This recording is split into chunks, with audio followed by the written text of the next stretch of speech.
Hello again, this is Jason Burgos, and this is another edition of the Cheap Seats Chatter Amateur Hour Fight Picks for UFC Fight Night, Dillashaw versus Cruz.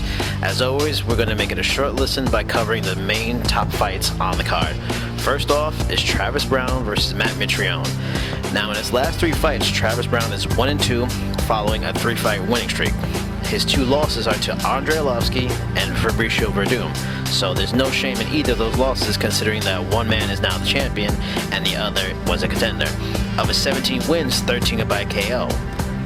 For Matt Mitrione, in his last 4 fights, he's 3-1, and as always, he's a guy that is a serious knockout artist. Now, the keys for the fight, firstly, you have to wonder, Matt Mitrione's main weakness has always been his grappling. Usually the guys that beat him are the guys that will wrestle him. Now the question is, will Travis Browne even take that avenue since that's never really been his forte? He's preferably a striker. Now he does have the length, which is a difficult thing for any person to deal with. However, if he doesn't really move and keep it, could use his footwork, move in and out, try to use that length to his advantage and keep Mitrione guessing, he's gonna fight a style that's more favorable to Matt Mitrione. Matt Mitrione would like you to stand in front of him. He likes to trade shots. He has good reflexes, so he can move around, maybe make a shot, parry, hit you with a counter. So it's a good question of how does how does Travis Browne fight? I mean, his coach is not a coach who seemed to have fighters that like to move around and constant footwork in and out. So it's going to be interesting how the fight goes out. My gut's telling me, even though Travis Browne is the higher ranked fighter, I have a feeling Matt Mitrione's going to win this fight. And it's weird because he's in a contract dispute right now with UFC, and this is his I believe the last fight of his contract, and he could be leaving the UFC with a big win if he can get this win. I just have a feeling Travis Browne is probably going to stand in front of him. He has done it against Alistair Overeem, though he won, and he's done it against other people. I think this might be the one guy it's probably not a good idea to do it against because Matt Mitrione always has a good chin, and he can throw big bombs. So I'm going to pick Matt Mitrione, second round TKO against Travis Browne. The next fight I'm going to cover is the fight between Anthony Pettis and Eddie Alvarez. Pettis is coming off of his loss to Rafael dos Anjos, which he lost his lightweight title in. Since he's been in the UFC, he's 5-2 with wins over Ben Henderson, Donald Cerrone, and Gilbert Melendez. As for Eddie Alvarez, after losing to Michael Chandler in Bellator, he's followed up with a 4-1 record with wins over Gilbert Melendez, a rematch against Michael Chandler, and Shinya Aoki. The one loss he has is to Donald Cerrone, so that's one of the few common opponents the two fighters have. Now, some of the main factors in this fight that could be deciders to who wins or who loses is oftentimes Anthony Pettis is the faster fighter in his fights. Also, for him, usually the way to go about beating him is you need to at least try to go for takedowns, even to switch it up, keep him guessing. If you can get him, the better. It tires him out, and you have a better chance of winning just by mixing up your attack. Now, for example, the guys that did that are his losses in the UFC, which were Clay Guida and Rafael dos Anjos. Question is, can Eddie Alvarez implement that game? He has the ability to wrestle, but it's never been something that he aggressively goes for. Now, it's actually similar to the Travis Browne and Matt Mitrione fight in that way. Now, the thing is, Eddie Alvarez probably needs to be aggressive in general to win the fight. He probably will want to follow a similar game plan to Rafael dos Anjos to try to get Anthony Pettis moving backwards. That's not his best way of making his strikes. You want any key striker, you'd rather have them going backwards than standing toe-to-toe and going at it. Now, the only thing bad is if Alvarez were to get Pettis down and put that into his game plan, Anthony Pettis is no slouch off the ground. He actually has more submissions with 8 than he does TKOs. Now, the thing you don't want to do, and this is why you want Eddie Alvarez to be aggressive, is if Anthony Pettis is the one dictating the pace, it's just a matter of time before he picks a guy apart. He's just one of the best strikers on the planet, arguably the best in the division, and it's going to be a problem for Eddie Alvarez. If I had to choose, which I am going to choose right now, I'm going to choose Anthony Pettis by a 3rd round submission. Eddie Alvarez is a really tough fighter, and he's a tough guy to finish. If anybody's seen the wars against Michael Chandler, he's a durable, tough guy.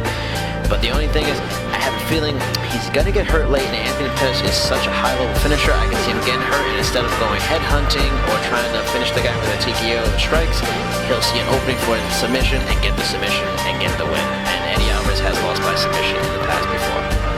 And finally, I'm going to cover and pick the main event of the show, TJ Dillashaw versus Dominic Cruz. Since losing to Rafael Assunção, TJ Dillashaw has gone 4-0 and has won the title with 2 wins over the well-regarded Hannibal. As for Cruz, he's actually on an 11th fight winning streak dating back to his 2007 loss to Uriah Faber. In that time, he's gotten wins over Ian McCall, Brian Bowles, Joseph Benavidez twice. He's gotten the rematch against Faber and Demetrius Johnson. And of his 20 wins, he has 12 by the decision. So he's a guy that preferably likes to go the distance, and that may explain why in the last few years he hasn't been very active, because his body may have been beaten up for such long, hard-fought fights. And that's the story of this fight. Cruz has only fought 1 time since 2012, the win over Takeya Mizugaki. And that's the big question of this fight. Both of them are high-low fighters, arguably the best fighters the 135-pound division has seen since its existence, along with Hannibal. And they have very similar styles of fighting. They both like movement. They have really good footwork, really unexpected, surprising kind of strikes. You know, they are the thesis of keeping people guessing.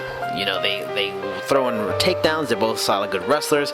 You know, it's interesting because they're fighting each other because they have similar styles, so it's almost a mirror image, but slightly different. Now, the other factors you have to kind of take into account when you're going through the fight is, you know, it's interesting that Dominic Cruz has really been trying to have a battle of head games with TJ Dillashaw. It makes this, along with the layoff, it makes me wonder if Dominic Cruz is a little concerned about the matchup and he's trying to get into TJ's head so TJ doesn't fight this style that's been so effective for him recently. You know, to maybe stand in front of Dominic Cruz and let Dominic Cruz be the one that's doing all the movement and make him look bad and fight angry and fight silly and fight overly aggressive. You know, that's one surprising thing he's done that he really didn't do, other than Faber, which, you know, that was a big rivalry. He didn't do that in his other fights and have this, you know, animosity to his opponent like he does with TJ Dillashaw. Maybe it's a team alpha male thing, but then again, he fought Joseph Benavidez twice, and the buildup was nothing like this. Other question you have to wonder is, Hannibal is a superstar, but other than that, TJ Dillashaw doesn't have a lot of big marquee wins. You know, like Joe Soto, he's a good fighter, but not a marquee win. Is the wins against Hannibal show of TJ Dillashaw's greatness, or was he just the right matchup for the right guy? While, as mentioned before, Dominic Cruz has a great resume. He has fought a lot of big fights, a lot of great fights, a lot of, you know, diverse, different kinds of fighters. So he's as prepared as can be. But as always, we always talk about in fights where guys coming off a big layoff, and though it didn't affect Nate Diaz in his last fight, you gotta wonder, are you gonna have rust? You know, for a striker, you want to get into a rhythm. Rhythm is so key for a striker, and Dominic Cruz is an elite striker and has a unique, unorthodox style that you would think he needs to get into rhythm. The footwork, you know, while grappling, you can go 100% in training. You can't go 100% in practice striking. So how does that affect him? You know, which style is the more unique style that wins? You know, Dominic Cruz is in and out, a lot of feinting, you know, jabs, not really power punches. He mixes up the takedowns, while TJ's is footwork and movement too, but his is more using his reflexes to move, counter shots. He has an explosive style of attack where he can land big shots, more powerful than Dominic Cruz. You know, Dominic Cruz is the guy who can go long and deep into fights. TJ Dillashaw has shown to look strong going into fights later in the rounds. So the question is, what style is going to win? And it's such a tough decision to make because Dominic Cruz has the resume, he has the history, while TJ Dillashaw is the rising star. He's done it recently. He's done it against Hannibal, who's really one of the best fighters in the world, and those losses are going to take away from him, but it's unfairly so. It's a tough decision. I'm going with TJ Dillashaw just mainly off of the inactivity of Dominic Cruz and the fact that he's been trying to play head games. I wonder what that's about. It seems like a classic veteran move against a younger fighter who may be better than him and trying to get in the guy's head, a la Ali and Frazier, Ali and Foreman. It's been done before, and it's not something uncommon. So I'm going to pick TJ Dillashaw, but I'm going to pick decision. I just can't see either guy being finished, especially Dominic Cruz. He's so tough, he's so durable, and he just moves around so much. He's hard to hit as is. So TJ's going to land some big shots. He's going to probably get some takedowns, which will be key. That'll be key in scoring, and it'll be a really close fight. If I'm wrong, I wouldn't be shocked, because Dominic Cruz is that kind of good a fighter, but the time off, I think it's going to hurt him, and it's going to be a major factor in this. So that is my picks for UFC Fight Night, Dillashaw versus Cruz. I hope you guys enjoyed it. See you later.